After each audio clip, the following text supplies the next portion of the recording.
2007 en France, il fallait un grand homme. Pour notre grand malheur, le choix en fut réduit. Querelles intestines avec du haut des gnomes. Malgré ces talonnettes, on élut Sarkozy. Il n'était pas bien grand, mais elle était petite. La tactique est un cri qui vient de l'intérieur. Devenir président est un concours de bites. Le fait qu'elle perdit est tout à son honneur. Il avait tant promis, tant juré sur vos têtes qu'il serait là pour vous, qu'il ne mentirait pas, que plus que Balkany encore serait honnête, et que pour une fois il ne trahirait pas. Votre pouvoir d'achat devenait son affaire, la croissance il irait chercher avec les dents. Vous n'aviez, braves gens, aucun souci à faire, il vous le demandait, faites-moi président.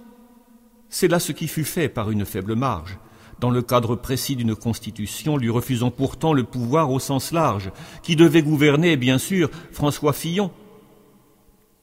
Ce fut pour notre France un tout premier sinistre, qu'il décide de tout notre grand Manitou qui plaçait des potiches en guise de ministre, responsable de rien, lui capable de tout. Il en prit de tous bords, des vieux et des jeunesses, des bronzés et des noirs, et même du PS, souhaitant faire d'abord taire une opposition au calcul dominé par tant de divisions. La chèvre du Poitou, il n'avait eu de cesse de la diminuer par cornes et sabots. Il emportait pourtant, si se taisait la presse, et seuls les malveillants pouvaient trouver ça beau. Le fourbe, il se gaussait de Ségaud, de sa France.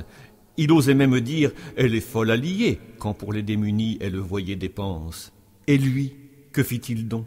Il fit un bouclier.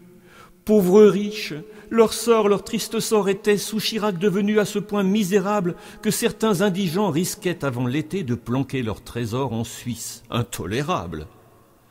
A-t-on courbé le dos depuis la capitale? Il fit jaser partout la médecine en tête.